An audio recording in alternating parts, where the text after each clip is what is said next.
এক ইহুদি কিশোর বিশ্ব ইসলামের খেদমত করতো। ইহুদি ছেলে আমার নবীর খেদমত করতো। তারা ছিল নবীর প্রতিবেশী।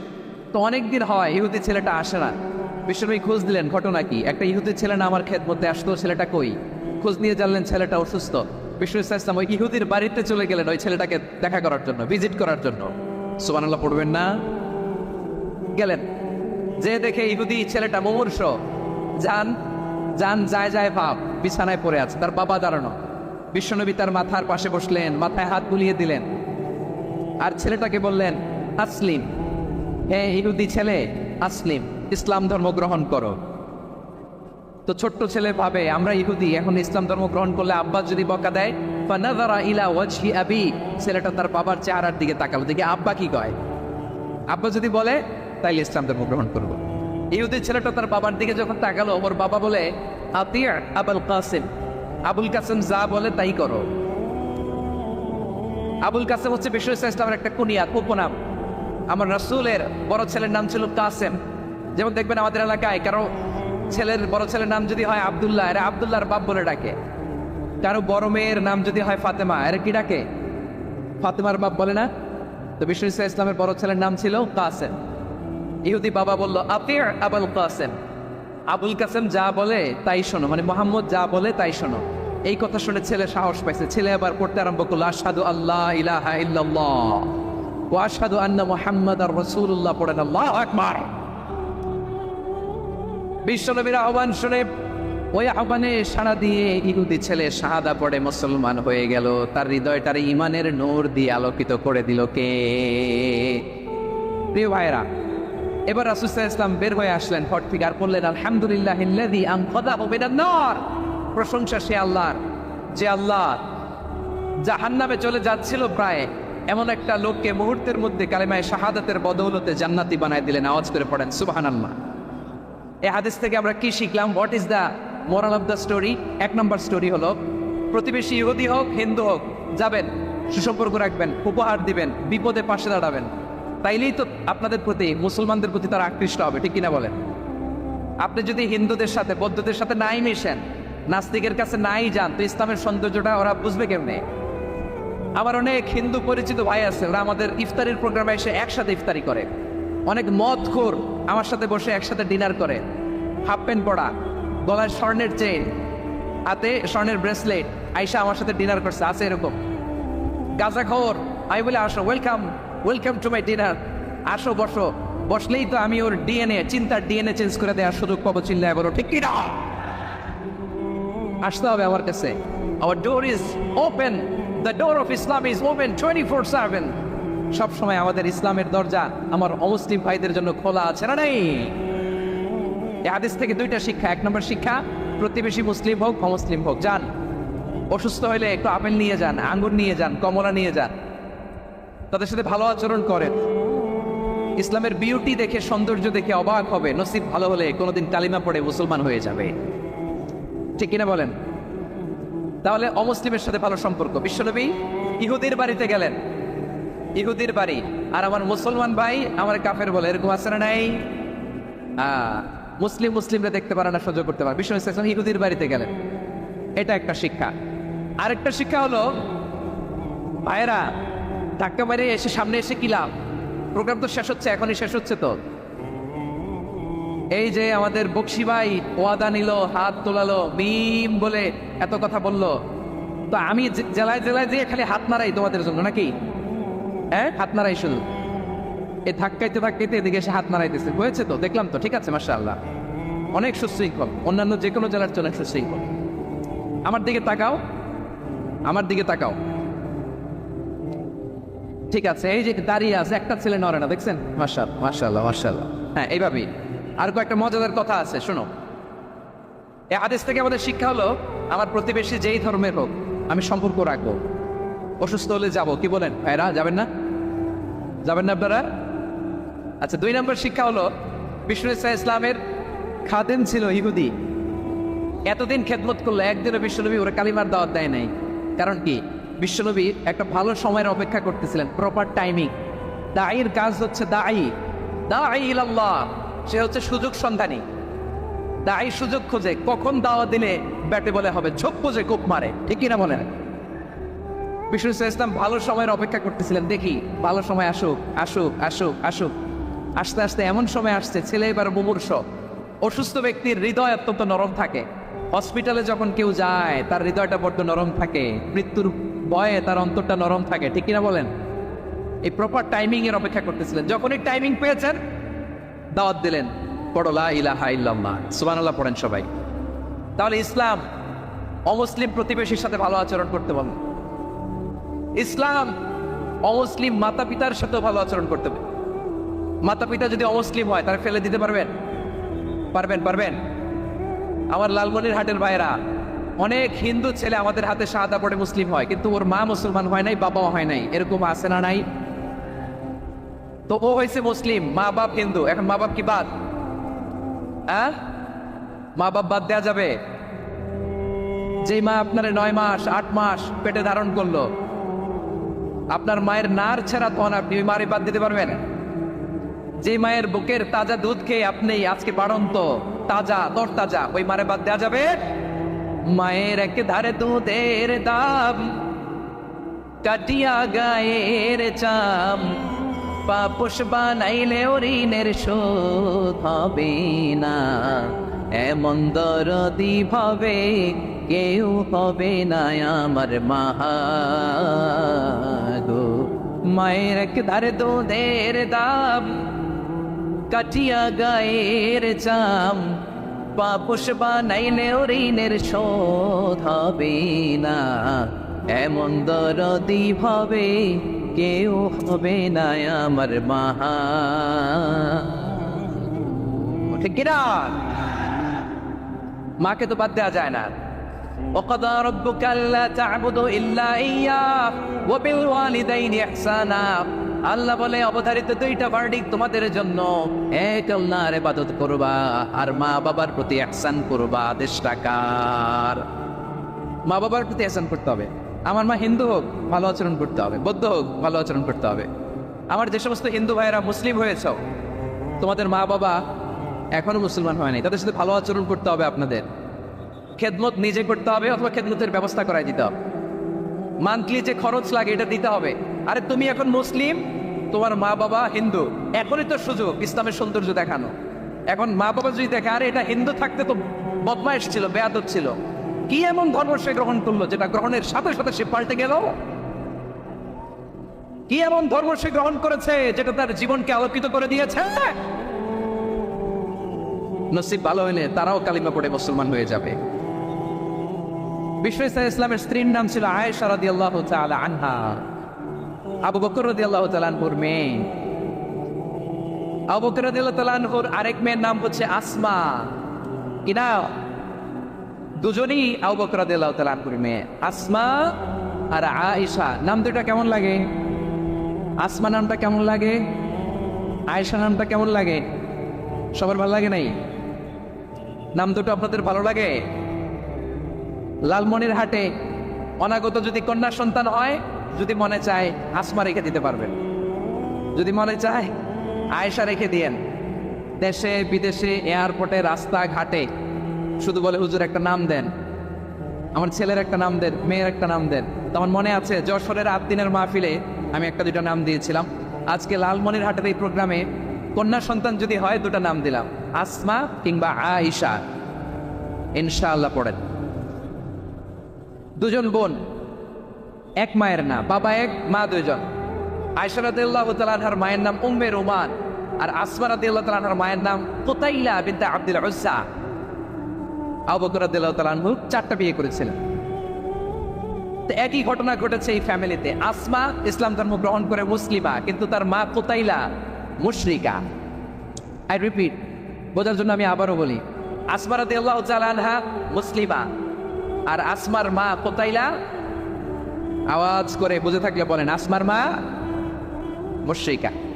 তার মানে মেয়ে মুসলিম, মা মুসলিম, বেজাল আসরা নাই। কিন্তু কুতাইলা আর ধৈর্য ধারণ করতে পারে না। নার ছেড়া ধন, কলিজার টুকরা ধন, কলিজার টুকরা সন্তান। আসমারে দেখতে বড্ড মন চায়।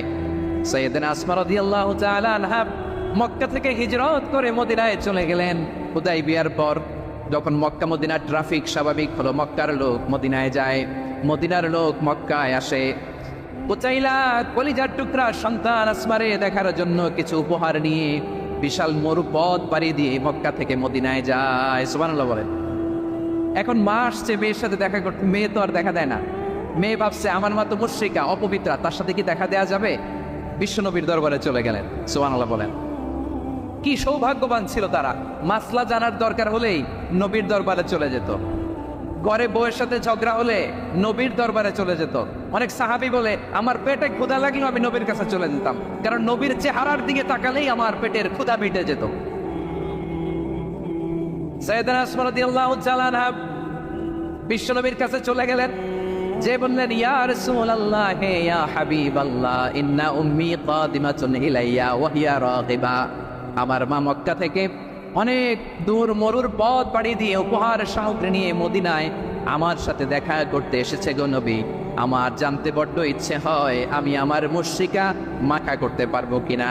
আফা আসিলুহা, আগে যেমনি আমি আমার মায়ের সাথে ভালো আচরণ করতাম, যেমনি আমি আমার মায়ের সাথে সদাচরণ করতাম গো নবী, এখন আমি মুসলিমা, মা মুশরিকা, এখনো কি আগের মতো সদাচরণ করতে পারবো নাকি? বিশ্বনবী বললেন নাম সিদিহা, এরে আসমা, অবশ্যই অবশ্যই, আগে ঠিক যেমন তুমি তোমার মায়ের সাথে ভালো আচরণ করতে, এখনো তেমনি আগের মতো ভালো আচরণ করবা। আওয়াজ করে পড়েন সুবহানাল্লাহ। কি ইসলাম আমরা পেয়েছি! কত ব্রড মাইন্ডেড আমাদের ইসলাম, কত ওপেন মাইন্ডেড ইসলাম, কত ওপেন আপ করতে পারে, চিন্তা করতে পারে। বিশ্বনবী বললেন হ্যাঁ অবশ্যই, নাম সুলিহা, আগে যেমনি ভালো আচরণ করছো আসমা, এখন ওইরকমই করো, পারলে আরো বাড়াই করো। সুবহানাল্লাহ বলেন। তাহলে আমার যে হিন্দু ভাইয়েরা, হিন্দু বোনেরা, ইমানের বদৌলতে দৌলতে আপনি ধন্য হয়েছেন, আপনার আম্মা আব্বা এখনো মুসলমান হয় নাই, তাদের জন্য দোয়া করেন, তাদের জন্য দোয়া করেন, আল্লাহ যেন তাদেরকেও ইমানের দৌলত দান করে। আমরা সবাই পড়ি আমিন, আরো জোরে পড়েন আমিন। এখন বলেন ইসলাম কি ন্যারো মাইন্ডেড রিলিজিয়ান না ব্রড মাইন্ডেড? লালমনিরহাটের যুবক ভাইরা আওয়াজ করো, ইসলাম কি ন্যারো মাইন্ডেড না ব্রড মাইন্ডেড? কতটা ব্রড মাইন্ডেড দেখেন। বিশ্বনবী সাল্লাল্লাহু আলাইহি সাল্লাম অমুসলিমরা যদি নবীকে উপহার দিত, ওই উপহারও বিশ্বনবী গ্রহণ করতেন। সুবহানাল্লাহ পড়েন। আপনার অমুসলিম বন্ধু যদি উপহার দেয় সেটাও আপনি নিতে পারবেন, যেটা নেওয়া জায়েজ। কিন্তু আপনার বন্ধু যদি আপনার মদের বোতল দেয়, নিতে পারবেন? হ্যাঁ, মদের বোতল দিলে পারবেন। আপনার বন্ধু যদি আপনার পর্ক দেয়, পর্ক, শুকরের গোশত মিশ্রিত কোনো খাবার, ওটা নিতে পারবেন না। হালাল যে কোনো জিনিস নিতে পারবেন। বিশ্বনবী সাল্লাল্লাহু আলাইহি ওয়াসাল্লাম অমুসলিমদের দেয়া হাদিয়া গ্রহণ করতেন। কেমন নবী ছিলেন? আমার নবীরে চিনে নেন, আমার নবীর অ্যাটিটিউড জেনে নেন। বিশ্বনবী সাল্লাল্লাহু আলাইহি ওয়াসাল্লাম যখন কোনো জনপদে যেতেন, 3টা অপশন নিয়ে যেতেন। প্রিয় ভাইয়ের আওয়াজ করে বলতে হবে, কোনো জনপদে গেলে আমার নবীর অপশন থাকতো কয়টা? আমার মতো 3 আঙ্গুল উঁচু করে দেখান আর বলুন, আমার নবী কোনো জনপদে গেলে কয়টা অপশন নিয়ে যেতেন? 1 নম্বর অপশন আসলিম তাসলাম। নতুন এলাকায় গেলে বলতেন আসলিম তাসলাম, ইসলাম ধর্ম গ্রহণ করো, শান্তিতে থাকবা, আমার ভাই হয়ে যাবো, আমরা ভাই ভাই, ইসলাম মানো, আমরা ভাই ভাই। অপশন নাম্বার কত? 1। যদি বলে না ইসলাম মানবো না, ওকে, অপশন নাম্বার 2, মুসলিম হওয়ার দরকার নাই, লা ইকরাহা ফিদ্দিন, ইসলামে কোনো বাড়াবাড়ি নাই। খ্রিস্টান আসো থাকো, বৌদ্ধ আসো থাকো, ইহুদি থাকতে চাও থাকো, কিন্তু আমরা যেহেতু রিজিওনাল সুপার পাওয়ার, আমাদের আন্ডারে থাকো, ট্যাক্স দিয়া থাকো, এটার বলে জিজিয়া। আলেম যারা আছেন বুঝবেন, এটার আরবিতে কি বলে? জিজিয়া। You pay us the tax, we will give you the security. তোমরা ট্যাক্স দিবা, আমরা সিকিউরিটি দিব, আমাদের আওতায় থাকবা, কেউ তোমাদেরকে আক্রমণ করতে পারবে না, আমরা নিরাপত্তা দিব। সুবহানাল্লাহ বলেন। এটা অপশন নাম্বার কত? আচ্ছা, বুঝে থাকলে বলেন 1 নম্বর অপশন কি ছিল? ইসলাম। ইসলাম মানো, শান্তিতে থাকবা, ভাই ভাই, আমরা ভাই ভাই। অপশন নাম্বার 2, ট্যাক্স দাও, আমরা নিরাপত্তা দিব, মুসলিম হওয়া লাগবে না। এখন 1 নম্বরও মানে না, 2 নম্বরও মানে না, মুসলিম হবো না, ভালো, খ্রিস্টান থাকো, ট্যাক্স দাও, আমরা সিকিউরিটি দিব না, এটাও মানে না। বিষ্ণু বলে তাহলে তলোয়ার আমাদের আর তোমাদের মাঝে ফয়সালা করবে, মুসলিমও হওয়া না, ট্যাক্স দিবা, নিরাপত্তা দিব, আমরা সুপার পাওয়ার, আমাদের আন্ডারে থাকবে, এটাও না। তাহলে তোমাদেরকে তো আমরা বিশ্বাস করতে পারি না, কখন না কখন বিশ্বাসঘাতকতা করো, কার সাথে মিলে হাত মিলাও। তলোয়ার আমাদের মাঝে ফয়সালা করবে, তখন তিনি জেহাদের সশস্ত্র সংগ্রামের ঘোষণা দিতেন। সুবহানাল্লাহ পড়েন। দেখেন পশ্চিমারা জেহাদকে এইভাবে চিত্রায়িত করে না। ওরা জেহাদ বলতে বোঝায় তলোয়ার, হাত কাটো গলা কাটো না। জেহাদ সশস্ত্র সংগ্রাম 3 নম্বরে। অধিকাংশ ক্ষেত্রেই বিশ্বনবীর সুন্দর আচরণ দেখে, আরে আমার নবীর যে নুরানি চেহারা, অনেকে তো কেবল সির্ফ চেহারাটা দেখে কালিমা পড়ে মুসলমান হয়ে গিয়েছে। যারা মুসলিম হয় নাই তারা তাদের ইসলামেই বলবৎ ছিল, ট্যাক্স দিয়ে ইসলামের আন্ডারে ছিল। যারা এটাও মানে নাই ওইটাও মানে নাই, তাদের বিরুদ্ধে জেহাদ। বিষ্ণু ইসলাম 7ম হিজরিতে যখন খায়বার বিজয়ের পরে ইসলাম রিজিওনাল সুপার পাওয়ার হিসেবে আত্মপ্রকাশ করলো, বিশ্বনবী চিঠি লিখলেন অন্যান্য সুপার পাওয়ারের কাছে, রাষ্ট্রীয় চিঠি লেখে এক রাষ্ট্রপ্রধান আরেক রাষ্ট্রপ্রধানের কাছে। ঠিক কিনা বলেন? জানেন না আপনারা? এই যে 24-এর ছাত্র নাগরিক অভ্যুত্থানে, এই অভ্যুত্থান যখন শুরু হয়, আমি তখন সাউথ আফ্রিকাতে একটা স্ট্যাটাস দিয়েছিলাম, গোটা নয় গোটা দেশ সংস্কার করা লাগবে। শুধু বাংলাদেশ নয়, সারা বিশ্বের বাংলা ভাষাভাষী লোকেরা এই আন্দোলনের সাথে সমর্থন তারা করেছে, এটাকে সাপোর্ট করেছে, তারা সমর্থন দিয়েছে। আমাদের ইউনাইটেড আরব আমিরাতের বাংলাদেশি ভাইরা তারা সেখানে রাস্তায় নেমে এসেছিল, জানেন? ওইখানে ডেমনস্ট্রেশন করা যায় না, সেখানকার সরকার তাদেরকে যাবজ্জীবন দিয়েছিল। তখন আমাদের এই যে প্রধান উপদেষ্টা ডক্টর মোহাম্মদ ইউনূস সরাসরি G2G বলে, এটারে G2G, government to government, G2G, উনি চিঠি লিখলেন যে তাদেরকে, ইউর হাইনেস, এ সম্মানিত আমির, আপনি আমার এই চিঠির কারণে আমার সম্মানে এই 53 জন বাংলাদেশিকে মাফ করে দেন। এই চিঠির বদৌলতে বেকসুর খালাস পেয়ে গিয়েছিল আমাদের ভাইরা। জানেন না এই ঘটনা আপনারা? তাহলে গভর্নমেন্ট টু গভর্নমেন্ট চিঠি দেওয়া হয়। 7ম হিজরিতে বিষ্ণু ইসলাম সব সুপার পাওয়ারের কাছে চিঠি দিলেন, রোমান সম্রাটের কাছে, পারস্য অধিপতির কাছে, মিশরের অধিপতির কাছে, সবার কাছে চিঠি লিখলেন। চিঠির ভাষা ছিল এরকম, মিন মুহাম্মাদিন রাসূলিল্লাহ ইলা মুকাওকিস আযীমিল কিবত, মুহাম্মদ রাসূলুল্লাহর পক্ষ থেকে মিশরের বাদশার কাছে, আসলিম তাসলাম, ইসলাম মানে শান্তিতে থাকবা, সালামুন আলা মান ইত্তাবা আল হুদা, শান্তি তার জন্য যে হেদায়েতের অনুসরণ করে। সুবহানাল্লাহ পড়েন। তো এই চিঠি অনেকে ভালোভাবে রিসিভ করেছে, অনেকে এই চিঠি পাওয়ার পরে নবীর কাছে আবার ইন রিটার্ন উপহার পাঠিয়েছে। কি পাঠিয়েছে? উপহার। মিশরের বাদশা মুকাওকিস তিনি বিশ্বনবীকে বিশাল এক উপহারের ডালি পাঠিয়েছেন। মিশরের বাদশা মুকাওকিস ছিলেন ধর্মে খ্রিস্টান। লালমনিরহাটের ভাইয়েরা আওয়াজ করে বলেন, মিশরের বাদশা ধর্মে কি ছিল? খ্রিস্টান। কি উপহার দিয়েছিল আমার নবীকে? শুনতে মনে চায়? আওয়াজ নাই লালমনিরহাটের গলায়, শুনতে মনে যায়? 1000 স্বর্ণ মুদ্রা, 1000 স্বর্ণ মুদ্রা। 2টা খ্রিস্টান দাসী, একজনের নাম মারিয়া বিনতে শামউন আল কিবতিয়া, আর একজনের নাম সিরিন বিনতে শামউন আল কিবতিয়া। একজন খ্রিস্টান দাস 20 থান কাপড় জামা বানানোর জন্য, আমরা নবী যেন সেলাই করে জামা বানাতে পারে এজন্য 20 থান কাপড়, 20 থান ফাইন গার্মেন্ট। সুবহানাল্লাহ পড়বেন না? এরপরে একটা গাধা যেটার নাম ছিল রুফাইর, আর একটা খচ্চর, এটার নাম ছিল দুলদুল। খচ্চর ছিলেন? গাধা আর ঘোড়ার ক্রসিং এ যে প্রাণীটা দুনিয়াতে আসে ওটার খচ্চর বলে। তো এই যে সুপার পাওয়ার খ্রিস্টান বাদশার কাছে নবী চিঠি লিখলেন, ওই খ্রিস্টান বাদশাহ আমার নবীকে উপহার দিল। বিশ্বনবী এই উপহারগুলো সানন্দে গ্রহণ করেছে। সুবহানাল্লাহ পড়বেন না? তাহলে অমুসলিম কেউ যদি আপনাকে উপহার দেয়, হালাল উপহার হলে আপনি গ্রহণ করতে পারবেন। অনুরূপভাবে পারস্যের বাদশাহ রোম সম্রাট বিশ্বনবীকে উপহার পাঠিয়েছেন, আমার নবী সবগুলো উপহার গিফট গ্রহণ করেছেন। সুবহানাল্লাহ বলেন। তাহলে প্রিয় লালমনিরহাট আওয়াজ করে বলুন, ইসলাম কি ন্যারো মাইন্ডেড রিলিজিয়ন না ব্রড মাইন্ডেড? আম্মাজান আয়েশার কাছে মাসালা জানতে চায় মেয়েরা, হে আম্মাজান, অগ্নি উপাসকেরা তাদের ঈদের দিন নওরোজের সময় আমাদেরকে পাখি দেয়, নেওয়া যাবে? উনি বললেন, ওরা জবাই করে দিলে নেওয়া যাবে না, কিন্তু ওরা যদি ফলমূল এরকম খাবার দেয় এগুলো নেওয়া যাবে। তার মানে অমুসলিমদের দেয়া উপহার এটা গ্রহণ করা যায়। সুবহানাল্লাহ বলেন। শুধু তাই নয়, বিষ্ণু ইসলাম অমুসলিমদের সাথে আর্থিক লেনদেনও করেছেন, ফিনান্সিয়াল ডিলিং করেছেন। অমুসলিমদের সাথে প্রয়োজনে আপনি ফিনান্সিয়াল ডিলিং করতে পারবেন। আমরা প্রায় দেখি বাজারের মিষ্টির দোকানগুলো আমার হিন্দু ভাইদের। লালমনিরহাটে মিষ্টির দোকান, দইয়ের দোকান কারা চালায়? হিন্দুরা চালায় না। তারপরে যে বারবার শপ, বারবার সব চুল কাটে যে নাপিত, অধিকাংশ নাপিতের দোকানে কারা? আমার হিন্দু ভাইরা। তা আপনি চুল কাটতে পারবেন কিনা? পারবেন কিনা বলেন? পারবেন। তার দোকান থেকে দই মিষ্টি কিনতে পারবেন কিনা?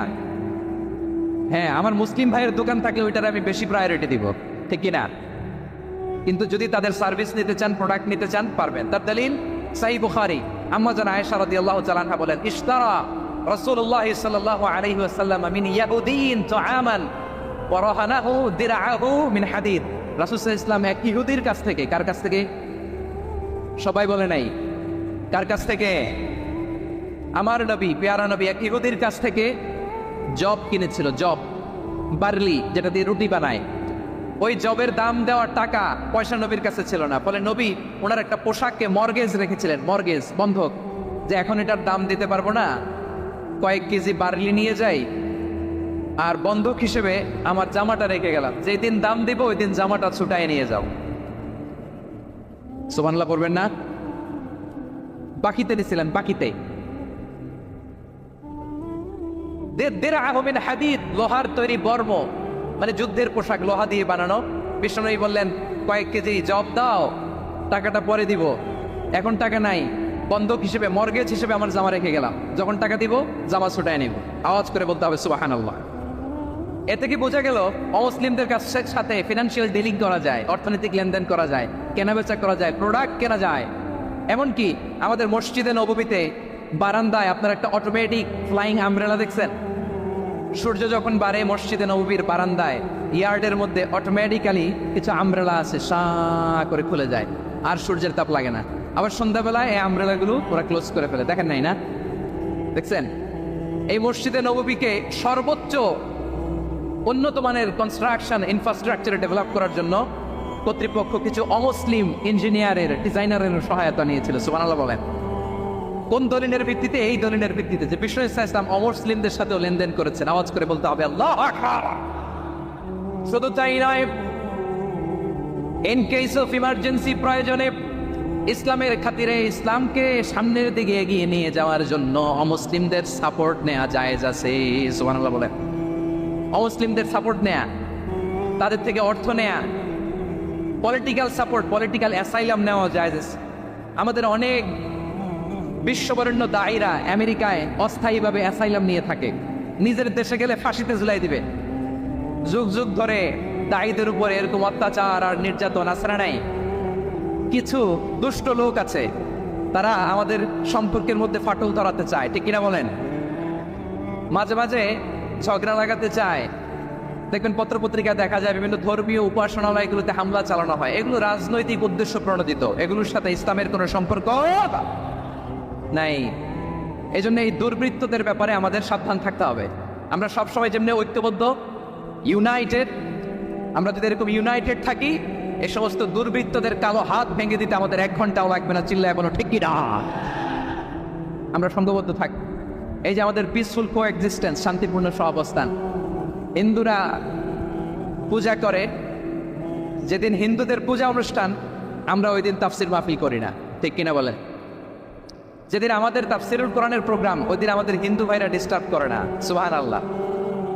হিন্দুদের পূজা অনুষ্ঠানে মাদ্রাসার ছাত্র যে পাহারা দেয়, গোটা বিশ্বে এরকম দৃষ্টান্ত নজির বিরল, ঠিক কিনা বলেন? আইন শৃঙ্খলা বাহিনীর পাশাপাশি মাদ্রাসার ছাত্ররা যে সেখানে পাহারা দেয়, গোটা পৃথিবীতে এই দৃষ্টান্ত আপনি পাবেন। মাদ্রাসার ছাত্ররা, তারা তো কোরআনের ধারক, তারা হাদিসের ধারক, তারা কেন মন্দির পাহারা দিবে? এই সম্প্রীতিকে ধরে রাখার জন্য, এই সৌহার্দ্যকে ধরে রাখার জন্য, আমাদের পারস্পরিক ভালোবাসাকে অটুট রাখার জন্য। আওয়াজ করে বলতে হবে ঠিক কিনা? এখন বলেন, আমাদের এই ভালোবাসা অটুট থাক, আমরা চাই কি চাই না? আমরা হিন্দু মুসলিম মিলেমিশে শান্তিপূর্ণ সহাবস্থান, সাম্প্রদায়িক সম্প্রীতি। লালমনিরহাটের ভাইয়ের আওয়াজ করে বলুন, এই সাম্প্রদায়িক সম্প্রীতি আমরা চাই কি চাই না? আল্লাহ এই দেশকে তুমি বরকতময় করো, বাংলাদেশকে তুমি শান্তিময় করো। আওয়াজ করে সবাই বলেন আমিন। এই জায়গাটাতে সামান্য একটু আওয়াজ হচ্ছিল, এটাও থেমে গেছে। আলহামদুলিল্লাহ, আলহামদুলিল্লাহ। এখন একেবারে everything is in my control. মাশাআল্লাহ। ঠিক আছে, আমি মূল আলোচনায় যাই। প্রিয় ভাইরা, আমি বলেছিলাম আমার আলোচনার বিষয় হচ্ছে শান্তিপূর্ণ সহাবস্থান, সাম্প্রদায়িক সম্প্রীতি। আমরা দেখব ইসলাম আমাদেরকে কি কি দিক নির্দেশনা দেয়। শান্ত হইতে হবে।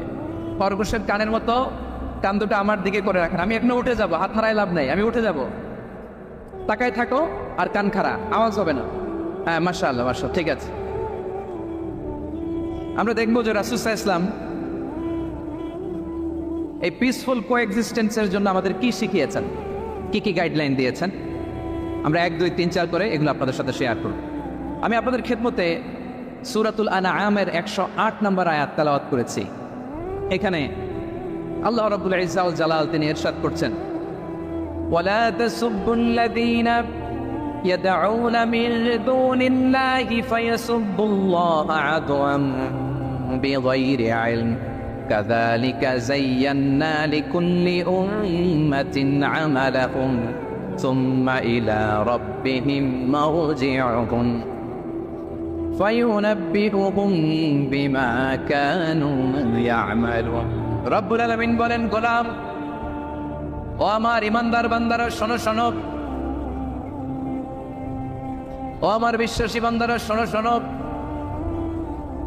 লা তাসুবুল্লাযীনা ইয়াদউনা মিন দুনিল্লাহ ফায়াসুবুল্লাহা আদওয়ান বিগাইরি ইলম। ও আমার বিশ্বাসী বান্দারা, যারা আল্লাহকে ব্যতি রেখে, আল্লাহকে বাদ দিয়ে অন্য উপাস্যকে ডাকে, দেবীর পূজা করে, তোমরা খবরদার তাদের গালি দিও না। আওয়াজ করে বলেন, কি দিও না? আল্লাহ বলেন, ও বিশ্বাসীরা শোনো, যারা আল্লাহকে বেছে রেখে দেবীর পূজা করে, অন্য উপাস্যের পূজা করে, তাদেরকে ডাকে, ওই দেবতাদেরকে তোমরা গালি দিও না। যদি ওই দেবতাদেরকে গালি দাও, তাহলে ভুলবশত, শত্রুতাবশত তারা তোমাদের রব আল্লাহকে গালি দেবে, ঠিক কিনা?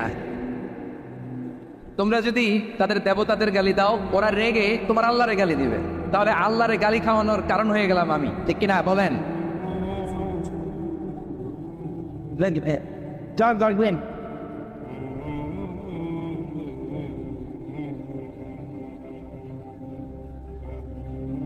Briefly, perfect message. But that's not up. সম্মানিত ভাইরা, এত বিশাল প্রোগ্রাম, মাইকের একটা সেট আপ থাকে, তারগুলো অনেক সময় নড়ে যায়, ধাক্কা ধাক্কিতে ডিসপ্লেস হয়, একটু ঝামেলা হবে। Everything that makes like that. No, it's not that. Could be awesome. Could be listen. Best. The body of the twin is the ঠিক আছে। you need it. Hey, some. একটু সমস্যা হবে মাঝে মাঝে। আপনারা শান্ত থাকলে, What's another? It শান্ত থাকতে হবে। এইভাবে সাউন্ড নাই, এই নাই, এই বলতে বলতে আমার সময়ও নাই, উঠে যেতে হবে। এগুলো বোকামি। এই বিভাগীয় প্রোগ্রামগুলোতে যাই, চিৎকার চেঁচামেচি করে তোমরা আসো, সময় শেষ, আমাকে উঠে যেতে হয়। আমরা তো বঞ্চিত হলাম। গুরুত্বপূর্ণ অনেক কথা শোনাবো তোমাদের, অনেক। প্রিয় ভাইরা, আপনারা শান্ত হয়ে বসুন, শান্ত হয়ে। রব্বুল আলামিন বলেন, খবরদার বিশ্বাসীরা, আল্লাহ ছাড়া যারা অন্যান্য উপাস্যদেরকে ডাকে, দেবতাদেরকে ডাকে, তাদেরকে তোমরা গালি দিও না। ওই সমস্ত দেবতাদেরকে যদি তোমরা গালি দাও, তাহলে তারা আল্লাহকে গালি দিবে, ঠিক কিনা বলেন? আমরা দেবতাদের গালি দিলে ওরা আল্লাহকে গালি দিবে। রব্বুল আলামিন বলেন, খবরদার দেবতাদেরকে গালি দিও না, তাহলে ওরা তোমার রব আল্লাহরে গালি দেবে। প্রতিটি জাতির জন্য তাদের কাজকে আমি আল্লাহ সুশোভিত করে রেখেছি। তারা সবাই একদিন আমার কাছেই ফিরে আসবে। এরপর আমি রব্বুল আলামিন তাদের আমলনামা তাদেরকে জানিয়ে দেব। সুবহানাল্লাহ পড়ে।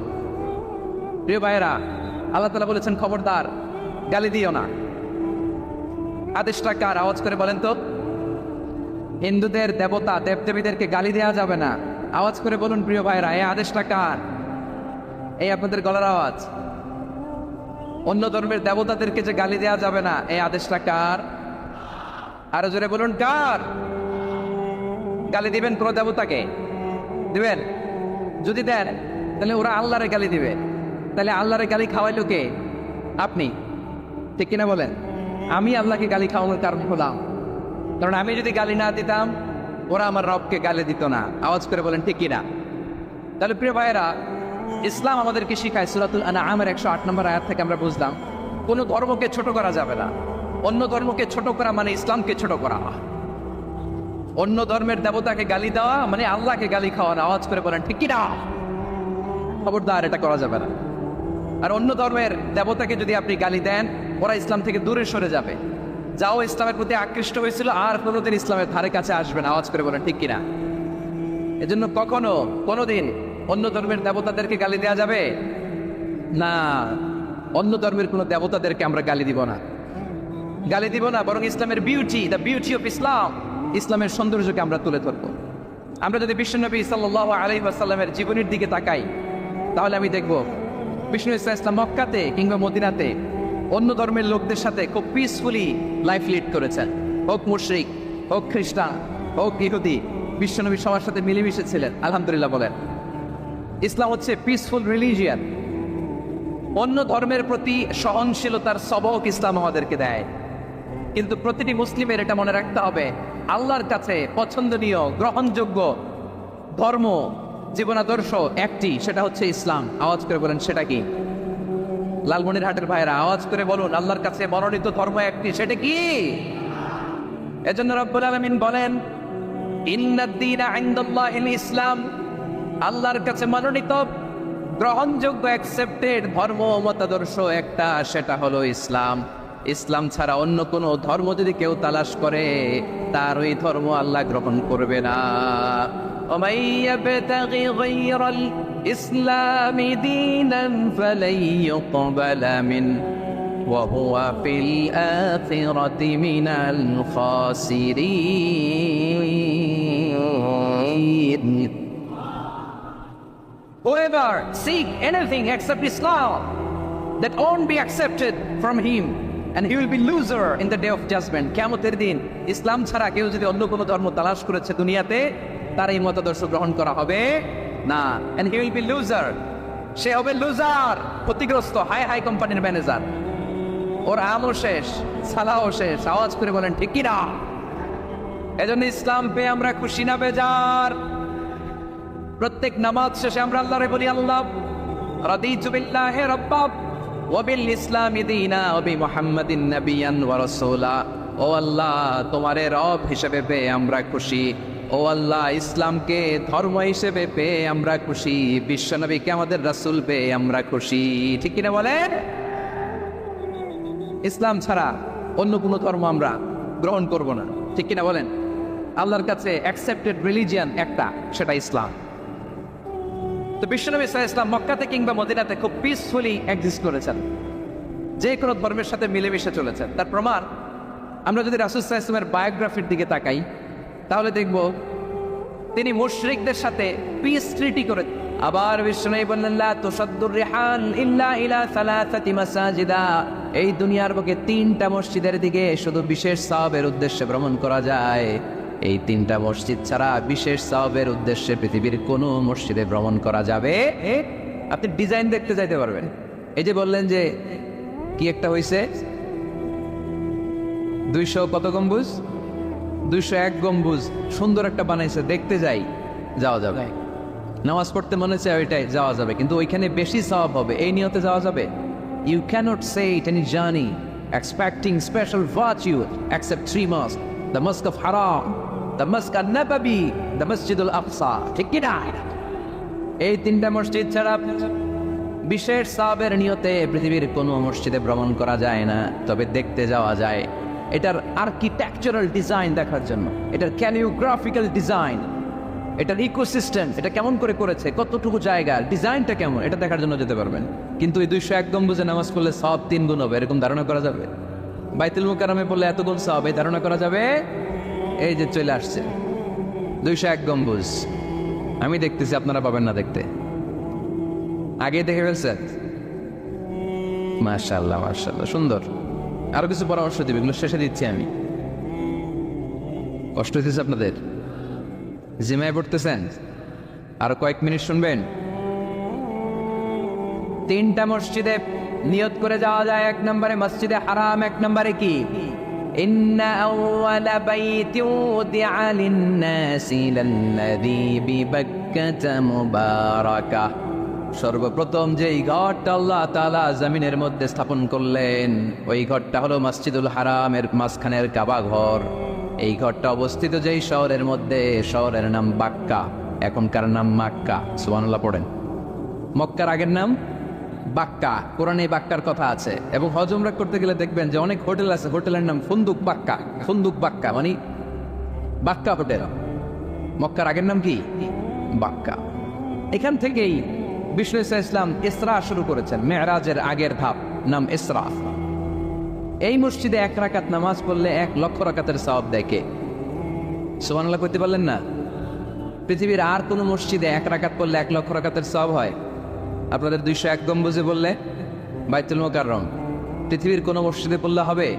শুধুমাত্র কেবলমাত্র মসজিদুল হারামে 1 রাকাত সালাত করলে 1 লক্ষ রাকাতের সওয়াব আমলনামায় দিবে কে? এজন্য আল্লাহ বললেন, ওখানে যাও, হাইসুমা তুয়ান্নু ফাওয়াল্লু ওজুহাকুম শাতরা, যেখানে যাইবা, দুনিয়ার যেখানেই থাকো না কেন, কাবা ঘরের দিকে হয়ে নামাজ পড়াকে আবশ্যক করেছে কে? পৃথিবীর যেখানেই যান, কোন দিকে হয়ে নামাজ পড়বেন? কাবা, টু দ্য ডাইরেকশন অফ কিবলা। আপনি অবাক হবেন, অস্ট্রেলিয়ায় একটা শহর আছে সিডনি। এই সিডনি শহরে একটা জঙ্গল আছে, এই জঙ্গলে একটা গাছ আছে, যেই গাছটা মানুষের মতো রুকু করে আছে, টু দ্য ডাইরেকশন অফ কিবলা, তাও কেবলামুখী হয়ে। পত্রিকার কাটিং দেখেছেন না আপনারা? অনেক ক্যালেন্ডারেও আছে। গাছ, ইউটিউবে দেখেছেন, গাছ রুকু করে আছে টু দ্য ডাইরেকশন অফ কিবলা, কেবলামুখী হয়ে, মানুষের মতো। সুবহানাল্লাহ পড়েন।